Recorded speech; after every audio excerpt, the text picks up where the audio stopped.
Bonjour à tous. Aujourd'hui, nous allons nous intéresser au coquelicot. Connu pour ses fleurs rouges vifs et délicates, cette plante est souvent associée aux champs de blé et aux paysages champêtres. Le coquelicot possède cependant des propriétés médicinales et des usages culinaires intéressants. C'est un cousin du pavot, dont on tire l'opium, et il a comme lui des vertus calmantes très légèrement narcotiques.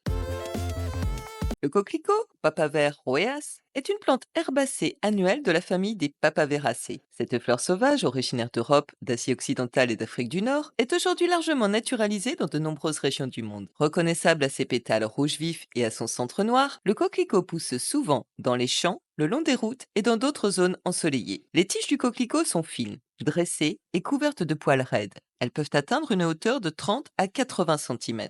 Ces feuilles sont pennées et lobées, avec des segments étroits et dentelés. Elles sont également couvertes de poils. Ces fleurs sont composées de 4 pétales rouges vifs, marqués parfois de taches noires à leur base. Elles mesurent généralement de 5 à 10 cm de diamètre. La floraison a lieu entre avril et août. Parfois, une deuxième floraison peut se produire en automne vers la fin du mois de septembre. Le fruit est une capsule oblongue contenant de nombreuses petites graines noires. Dans l'Antiquité, le coquelicot était utilisé par les Romains et les Grecs pour ses propriétés médicinales. Il était souvent associé au sommeil et à la mort en raison de ses effets sédatifs et de sa relation avec le pavot somnifère, Papaver somniferum. Dans la mythologie grecque, il était associé à Morphée, le dieu du sommeil, en raison de ses propriétés sédatives. Dans l'Égypte ancienne, il était utilisé dans des rituels funéraires pour symboliser la résurrection et la renaissance de l'âme. Les Égyptiens disposaient des pétales dans les tombeaux pour que le défunt ait un doux sommeil. Au Moyen Âge, le coquelicot était utilisé pour traiter notamment les troubles respiratoires et les insomnies, et en Europe, il est devenu un symbole de commémoration des guerres, en particulier depuis la Première Guerre mondiale, où il est associé au souvenir des soldats tombés au combat. Le coquelicot possède des propriétés qui ont été exploitées depuis des siècles. C'est d'abord un sédatif et un calmant en raison des alcaloïdes contenus dans ses pétales. Ils sont utilisés pour traiter l'insomnie, l'anxiété et les troubles nerveux. On peut préparer des infusions apaisantes pour calmer les nerfs, soulager l'insomnie et réduire l'anxiété. Le coquelicot est un antitussif. Il est traditionnellement utilisé pour soulager la toux sèche et irritante du fait de ses propriétés adoucissantes pour la gorge. Le coquelicot est aussi un expectorant. Les infusions de pétales de coquelicot facilitent l'expectoration et sont utilisées pour traiter les affections respiratoires telles que les bronchites. Le coquelicot est un antispasmodique. Certaines préparations à base de coquelicot sont utilisées pour soulager les crampes abdominales et les spasmes musculaires. Enfin, le coquelicot est un analgésique léger, bien que moins puissant que le pavot somnifère, aidant à soulager les douleurs mineures.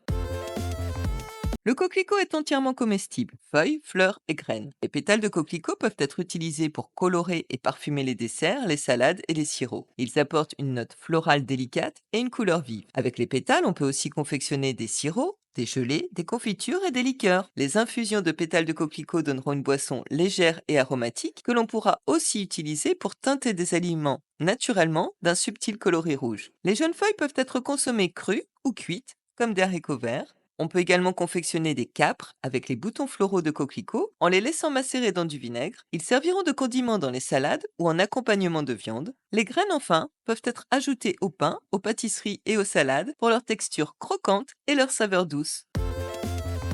Les pétales de coquelicot doivent être récoltés lorsqu'ils sont pleinement ouverts et encore frais. Il est préférable de les récolter par temps sec, de préférence le matin. Comme pour les fleurs d'églantine, il est inutile de cueillir toute la fleur. On ne prend que les pétales, de façon à ce que le fruit puisse aller jusqu'à sa maturité. Les pétales peuvent être utilisés frais ou séchés.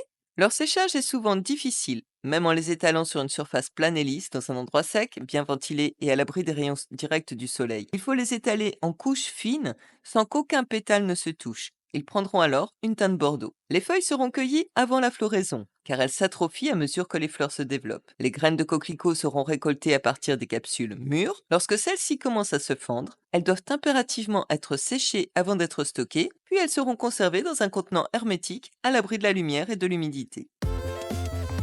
Le coquelicot a quelques usages intéressants en décoration et en artisanat. Les pétales de coquelicot séchés peuvent être utilisés dans divers projets artistiques, tels que la fabrication de cartes, la décoration de cadres ou la création de pots pourris. En teinture naturelle, les pétales de coquelicot peuvent être utilisés pour teindre les tissus et les aliments. Ils produisent une teinte rougeâtre. En cosmétique, les extraits de coquelicot sont parfois ajoutés dans des produits pour leurs propriétés apaisantes et hydratantes. Le coquelicot continue d'être un symbole important dans de nombreuses cultures à travers le monde, représentant souvent le souvenir, le sommeil, la paix et la liberté.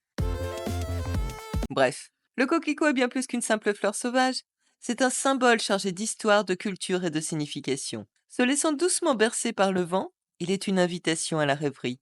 Mais retenez-vous de le cueillir pour en faire un joli bouquet. Le coquelicot ne se porte bien que dans la nature et se fane quelques heures à peine après avoir été cueilli. À bientôt!